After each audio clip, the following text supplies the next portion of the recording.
70,000 80,000 টাকা নিয়ে বক্তাকে নিয়ে আসতে হয়। বক্তা কানে হাত দিয়ে খালি হু হু করে কাঁদে আর দাদার গল্প কাকার গল্প বলে মানুষের সামনে হাসায় আর খিলখিল করে। বোঝা কি যাচ্ছে? বক্তা বলে যে আমি মানসিক অসুস্থ। মানসিক অসুস্থ হলে প্রতিদিন 2টা মাহফিল তোমাকে করতে বললো কে? মানসিক অসুস্থ যদি হও তোমার ভিজিট 1 লক্ষ টাকা কিভাবে হয়? এই তো সমাজের চিত্র। ঘোড়ার উপরে মানুষ উঠবে, অথচ মানুষ উঠছে ঘোড়ার পিঠে, অথবা উল্টে গেছে ঘোড়াই উঠছে মানুষের পিঠে। অবস্থা খুব জটিল হয়ে গেছে। যেই আলেমদেরকে নবী বলেছেন, আল্লাহ বলেছেন কুল হাল ইয়াস্তাবিল আ'মা ওয়াল বাসীর, একজন দিন বোঝা মানুষ হলো চোখ দেখাওয়ালা, একজন দিনহারা মানুষ হলো কানা। কুল হাল ইয়াস্তাবিল আহইয়া ওয়াল আমওয়াত, তাজা মানুষ আর মরা মানুষ যেমন, দিন বোঝা মানুষ একটা আলেম মানুষ আর নন আলেম মানুষ তেমন। কুল হাল ইয়াস্তাবিজ যুলুমাত ওয়ান নূর, অন্ধকার আর আলো যেমন, দিন বোঝা মানুষ আর দিনহারা মানুষ তেমন। এই হুজুরকেই নবী বলেছেন, সহিহ আপনার ইবনে মাজার হাদিস 20,335, নবী বলেছেন আমার উম্মতের একটা শ্রেণী হবে কানা, দাজ্জালের চাইতে খারাপ। তারা কে? তারা হলো আইম্মাতুল মুদিল্লিন, তারা হলো ভণ্ড হুজুর। তারাই তাবিজের ব্যবসা করে খায়, তারাই মানুষকে ধর্মের নামে মিথ্যা কথা বলে, তারাই জাল হাদিস দিয়ে বক্তব্য দেয়, তারাই রাসূলের নামে কটূক্তি করে, তারাই সাহাবীদেরকে সমালোচনা করে, তারাই নবীর সুন্নাহ নিয়ে ব্যঙ্গ ঠাট্টা করে। বলেন ঠিক কিনা? সাবধান, আহলুল হাদিস হলো দিনের পাহারাদার। বেদাত তুমি বেদাতি, তুমি বেদাত করে যেতে পারো, তবে সহজে আমরা ছাড় দেব না। তুমি বেদাত ছাড়বে কিনা ভিন্ন কথা, তবে তোমার এই কুকামের ব্যাপারে আমরা কথা বলবোই মরা পর্যন্ত ইনশাআল্লাহ। কবর পূজারি কবর পূজা ছাড়বে কিনা তা আমরা জানি না, তবে মরা পর্যন্ত আমরা বলে যাব কবর পূজা করা শিরক। তাতে তোমার ভালো লাগুক বা না লাগুক, দিনের একজন পাহারাদার হিসেবে মরা পর্যন্ত সত্য বলে যাব ইনশাআল্লাহ। যারা মানুষকে দোহাই দিয়ে আল্লাহর নবীর থেকে বড় পর্দায় নিয়ে গেছে, সবাই আমার দিকে তাকান। আজকে একটা বক্তব্য শুনলাম, আব্দুল কাদের জিলানীর একটা খাস মুরিদের বউ মরে গেছে। শুনতেছেন কথা? তো মরে যাওয়ার পর সে দেয় বলতেছে আমার খুব আদরের বউটা মরে গেল, আমি মানতে পারতেছি না, অজ্ঞান হয়ে পড়ে গেছে। তখন আব্দুল কাদের জিলানী বলল কখনকার ঘটনা? তো বলতেছে সামান্য একটু আগে আমার বউটা মরে গেল। তখন আব্দুল কাদের জিলানী নাকি উপরে চলে গেছে, বলে আমিও রওনা দেবো, দেখি কত দূর গেল। একটু পরে দেয়াশারি আজরাইলের সাথে মারামারি লাগানেছে, অথচ তার নাম মালাকুল মাউত। তার সাথে মারামারি ঝগড়ার এক পর্যায়ে যখন কোনোভাবেই সে রুহুটা ফেরত দেয় না, তখন নাকি এইভাবে হাসর মারছে। জোরে করে একটা হাসর দেওয়ার পর সেই হাসরে অনেকগুলো রুহু তার বউ সহ ছিটে পড়ে গেছে। যেখানে যেখানে পড়ছে সেখানে সেখানে নাকি অলি হয়েছে। একটা সোতা জুতা তুলি পিটল না, পাগল কয় কিরে? এই এটা গায়েবের ব্যাপারে কিসের সাথে কি বলে? মালাকুল মউতের সাথে মারামারি করতেছে, আর রুহুর পোটলা থেকে রুহু নিয়ে এসে মরা মানুষকে তাদা করতেছে। কোনো দিন কেউ মুখ খোলে না। আর এই নোংরামের বিরুদ্ধে যারা বক্তব্য দেয় তারাই হলো আহলুল হাদিস ইনশাআল্লাহ। কবরের পাশে ঝগড়া হচ্ছে, ঈসা নবীর উম্মত আর মুহাম্মদ সাল্লাল্লাহু আলাইহি ওয়াসাল্লামের উম্মতের ঝগড়া হচ্ছে, মারামারি হচ্ছে। এক গ্রুপ বলতেছে আমাদের নবী মুহাম্মদ সাল্লাল্লাহু আলাইহি ওয়াসাল্লাম হলো সবচেয়ে বড়, আর এক গ্রুপ বলতেছে আমাদের নবী ঈসা হলো সবচেয়ে বড়। তখন সে উপস্থিত ছিল ওই সময় আব্দুল কাদের জিলানী। তিনি নাকি যায় বলে কি হয়েছে তোমারে? কয় আমি খ্রিস্টান, আমার দাবিতে ঈসা নবী হলো সবচেয়ে বড়, কারণ তার নাম বাদ দিলে তোমাদের কোরআনে কিছু থাকেই না। কোরআন মাজিদ ঈসা নবীর নাম সবচেয়ে বেশি। আর তুমি? কয় আমি হলো মুহাম্মদ সাল্লাল্লাহু আলাইহি ওয়াসাল্লামের উম্মত, আমার নবী হলো সবচেয়ে বড় নবী, সবচেয়ে সম্মানী নবী। এভাবে পাল্লাপাল্লি যখন করলেন, তখন ঈসা নবীর এই উম্মতকে বললেন তুমি বলো তো খ্রিস্টান, তুমি বলো তোমার নবীর শ্রেষ্ঠত্বের মান কি? তো বলে আমার নবী মরাকে জিন্দা করছে। হ্যাঁ, আমার নবী মরাকে জিন্দা করছে, তোমাদের নবী মুহাম্মদ সাল্লাল্লাহু আলাইহি ওয়াসাল্লাম কি মরাকে জিন্দা করতে পারছে?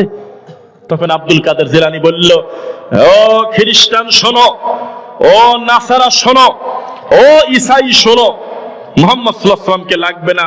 মুহাম্মদ সাল্লাল্লাহু আলাইহি ওয়াসাল্লামের একজন আমি উম্মত, একজন বান্দা হিসেবে আমি বলতেছি, তুমি বলো ঈসা নবী যখন মরা মানুষকে তাদা করতো তখন মুখ দিয়ে কি বলতো? তখন তিনি বলতেন যে কুম বিইজনিল্লাহ, আল্লাহর হুকুমে দাঁড়াও, জিন্দা হও। তখন মরা মানুষ দাঁড়িয়ে যেত। এটা হলো আমাদের ঈসা নবীর বরকত। তখন আব্দুল কাদের জিলানী বলল, এ বিইজনিল্লাহ বাদ দিয়ে দাও, আমি বলতেছি কুম বিইজনি, আমি আব্দুল কাদের জিলানীর উদ্দেশ্যে, আমি আব্দুল কাদের জিলানীর হুকুমে তোমরা ওঠো। তখন নাকি শত শত বছর আগের পুরাতন একটা কবর থেকে একটা মরা মানুষ থেকে তাজা মানুষ ঠেলে বাড়াইছে। এইরকম রামায়ণের গল্প করতেছে, তিনি হলো শাইখুল হাদিস, তিনি হলো আল্লামা, তার ভিজিট 1 লক্ষ টাকা।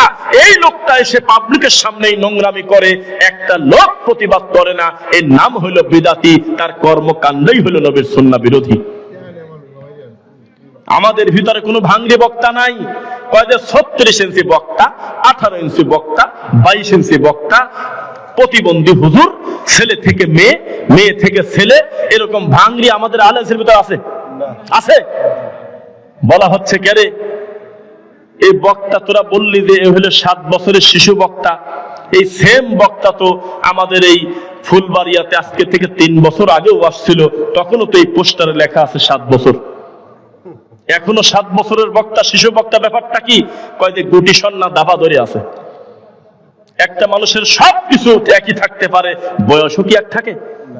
এই শিশু বক্তার দোহাই দিয়ে, এই প্রতিবন্ধী বক্তার দোহাই দিয়ে, এই কানা বক্তার দোহাই দিয়ে, এই 22 ইঞ্চি বক্তার দোহাই দিয়ে, এই ছেলে থেকে মেয়ে হয়েছে, মেয়ে থেকে ছেলে হয়েছে, এই ধরনের সার্কাস খেলা আমাদের দেশের জালসা মঞ্চে আছে কিনা বলেন? এই চেয়ারে বসলে মাইক লাগল পায় না, তখন একটা অতিরিক্ত টুল দিছে, এই টুলের উপরে বসে বক্তা হু হু করে খালি খিলখিল করে আর বজলুর রশিদের মিথ্যা গল্প বানায় বানায় মাঠে ময়দানে বলে।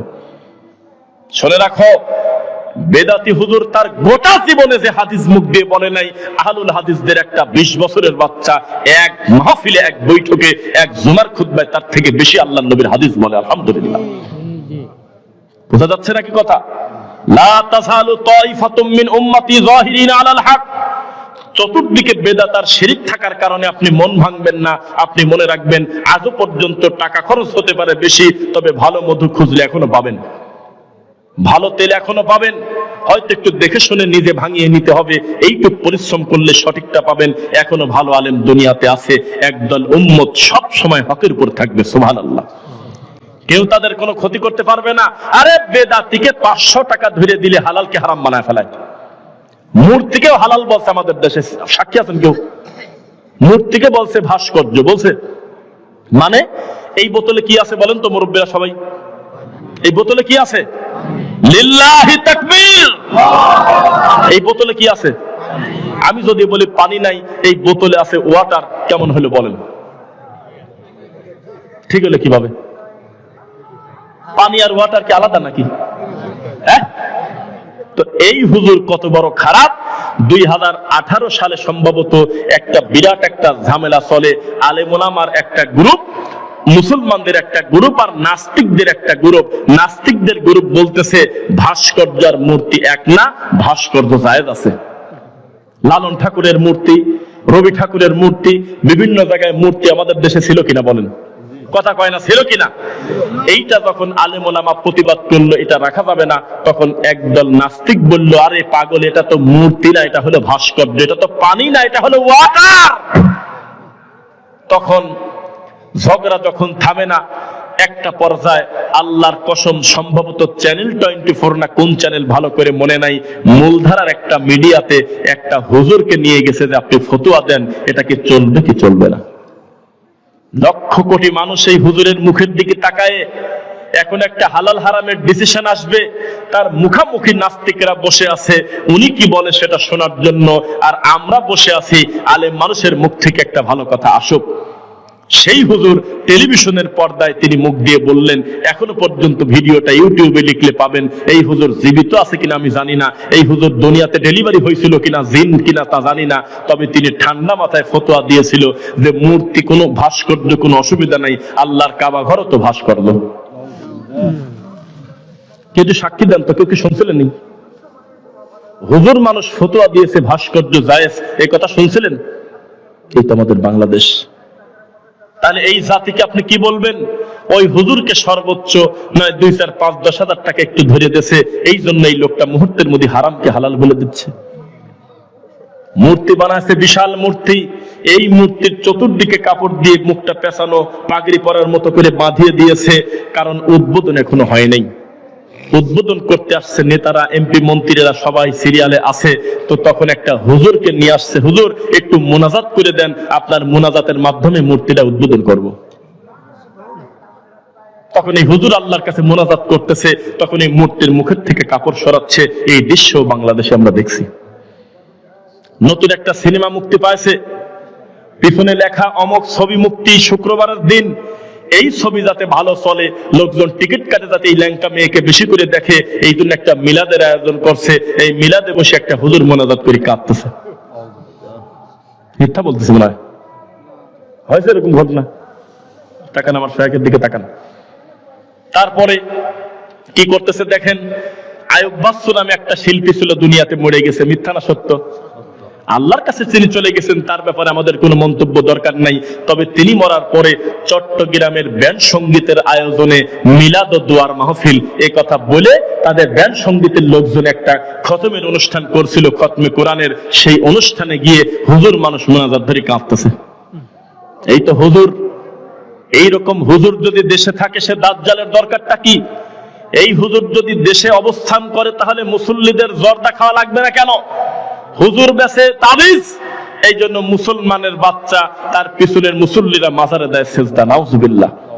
আহারে কি দরদ মাখা বক্তব্য আমাদের একজন ওস্তাদ দিতেন, যে মাজারে সেজদা দিয়ে একটা মুরিদ আধা ঘন্টার নিচে মাথা তোলে না, আর আল্লাহকে সেজদা দিতে গিয়ে 2 বারও সুবহান রাব্বিল আলা বলার টাইম নাই। কোন লজ্জা! এখন তো পরিস্থিতি আরো খারাপ। আমি এমন ভাবে আজকে বক্তব্য দেব, এই গ্রামে এই মাইকের আওয়াজ যতদূর যাচ্ছে, এই নেতা খেতার যাতে লজ্জা হয়, তারা যাতে ভালো মানুষ হয়, আল্লাহ তাদের ভালো মানুষ করুক, আমিন।